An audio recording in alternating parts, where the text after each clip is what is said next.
नमस्कार विद्यार्थी आणि पालक मित्रांनो, मी किशोर कारसेकर स्टुडंट्स हेल्पलाईन सेंटर मध्ये आपल्या सर्वांचं स्वागत आहे। तर या व्हिडिओमध्ये आपण माहिती घेणार आहोत, जर आपल्याला महाराष्ट्र राज्य सोडून अदर राज्यामध्ये जर प्रवेश प्रक्रिया किंवा ऍडमिशन घ्यायचं असेल तर आपल्याला रिक्वायर्ड डॉक्युमेंट काय लागू शकतात याबद्दल आपण इन डिटेल इन्फॉर्मेशन घेणार आहोत। पाहिलं असता ऑलरेडी आपण महाराष्ट्र ऍडमिशन साठी काय डॉक्युमेंट्स लागतील याबद्दल सुद्धा या ठिकाणी माहिती घेतली आहे, पण हे तुम्हाला अदर स्टेट बद्दल का माहिती द्यायची आहे, कारण ज्यावेळेस विद्यार्थी आपलं लिव्हिंग सर्टिफिकेट काढत असतात आपल्या कॉलेजमधनं, त्याच ठिकाणातून आपल्याला बरेच काही ऍडिशनल डॉक्युमेंट्स आपल्या कॉलेजकडून मिळवायचे असतात।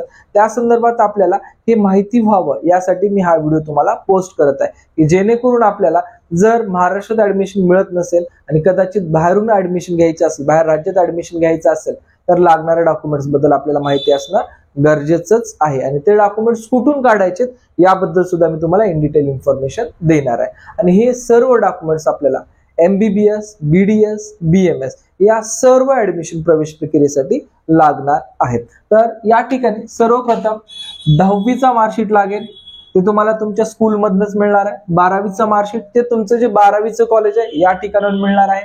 त्यानंतर लिव्हिंग सर्टिफिकेट म्हणजे जे तुमची 12वी ज्या कॉलेजमधून झाल्या त्या कॉलेजमधलं तुम्हाला TC यालाच आपण लिव्हिंग सर्टिफिकेट असं म्हणू शकतो। जे विद्यार्थी रिपीटर आहेत अशा विद्यार्थ्याकडे सर्व डॉक्युमेंट्स आहेत, पण काही डॉक्युमेंट्स याच्यातले त्या विद्यार्थ्याकडे पण नाहीये, तर ते तुम्हाला मी इन्फॉर्मेशन देणार आहे।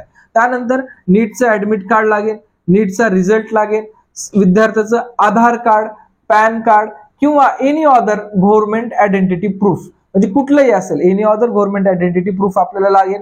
10 पासपोर्ट साईज फोटो लागतील आपल्याला आणि त्यानंतर गॅप सर्टिफिकेट। महत्वाचे डॉक्युमेंट्स अदर स्टेट साठीचे इथून स्टार्ट होणार आहेत, कारण हे बाकीचे डॉक्युमेंट्स आपल्या महाराष्ट्र ऍडमिशन प्रोसेस साठी सुद्धा तेच आहेत आणि अदर राज्यातल्या प्रोसेस साठी सुद्धा तेच आहेत, पण आता चालू होतात याच्यानंतरचे खालचे डॉक्युमेंट।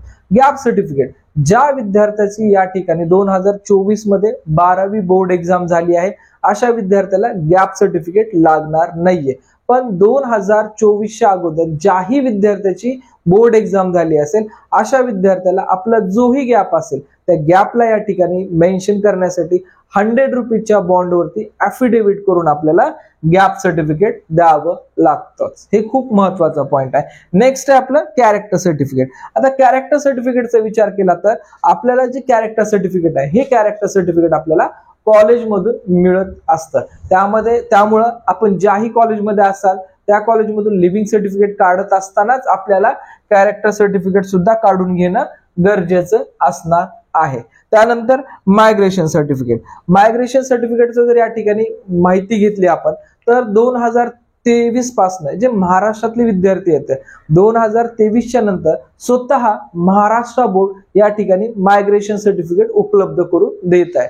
अगोदर आपल्याला हे प्रोसेस ऑनलाईन माध्यमातून करावं लागायची, पण आता सध्या मायग्रेशन सर्टिफिकेट स्वतः बोर्डामधूनच या ठिकाणी उपलब्ध होत आहे। सेम ॲज CBSE मध्ये सुद्धा या ठिकाणी आपल्याला मायग्रेशन सर्टिफिकेट एकतर आपल्या CBSE बोर्डातर्फे येईल किंवा आपण ज्या कॉलेजमध्ये आहेत त्या कॉलेजमधून सुद्धा आपल्याला मायग्रेशन सर्टिफिकेट उपलब्ध होऊ शकतं। या दोन पर्यायापैकी जर कुठल्याच पर्यायामध्ये आपल्याला मायग्रेशन मिळत नसेल तर आपण मायग्रेशन सर्टिफिकेटचा ऑनलाईन ऍप्लिकेशन सुद्धा करून मायग्रेशन सर्टिफिकेट उपलब्ध करून घेऊ शकतो। आता प्रश्न पडतो, मायग्रेशन सर्टिफिकेट लागतं कोणाला?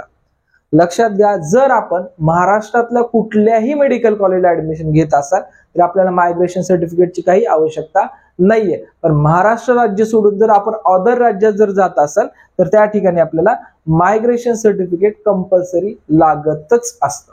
ठीक आहे। नंतर आपला डॉक्युमेंट्स आहे ऍप्लिकेशन फॉर्म। आपण ज्याही स्टेटचा प्रवेश प्रक्रियेचा भाग घेतात त्या स्टेटचा जे आपलं फर्स्ट रजिस्ट्रेशन असेल त्या फर्स्ट रजिस्ट्रेशन कन्फर्मेशन प्रिंट आपल्याकडे असणं गरजेचं आहे। त्यामध्ये तुमचं कन्फर्मेशन पेज ॲज वेल ॲज रजिस्ट्रेशन फीस या ठिकाणी मेन्शन असेल।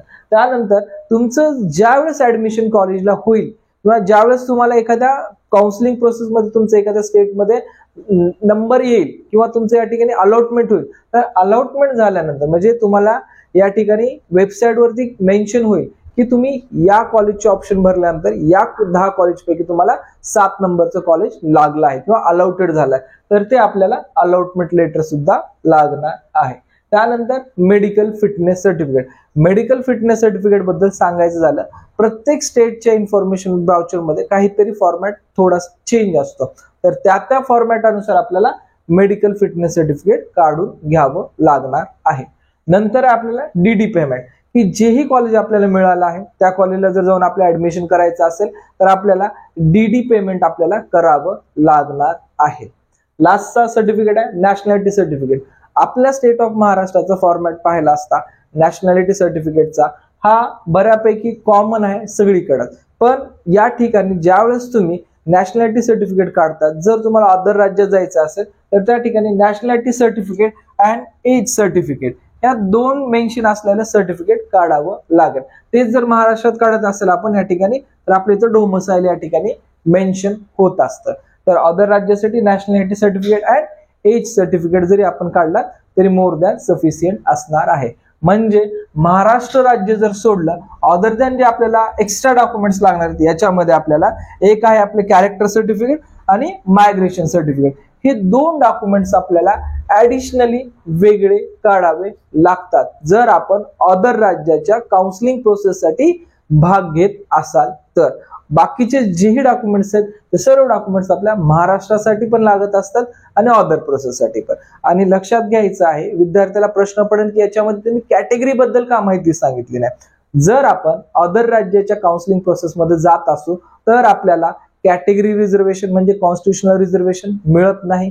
त्यानंतर आपलं स्पेशल रिझर्वेशन, तर जे काही डिफेन्सचं वगैरे जे काही रिझर्वेशन आहे, डिफेन्स, MKB, हिल एरिया, हे सुद्धा आपल्या या ठिकाणी रिझर्वेशन मिळत नसतं. त्यानंतर या ठिकाणी आपल्याला जर पाहायला गेलं तर या रिझर्वेशन मिळत नसल्यामुळं पुढे चालून आपल्याला या ठिकाणी स्कॉलरशिप सुद्धा मिळत नसते. हे सुद्धा तेवढंच महत्वाचं असणार आहे. त्यामुळे ज्याही विद्यार्थ्याला या डॉक्युमेंट्स रिलेटेड काय अडचण असेल कमेंट्स मध्ये विचारा. ॲज सून ॲज पॉसिबल मी तुम्हाला याचे आन्सर द्यायचा प्रयत्न करेलच. ठीक आहे. Thank you for watching.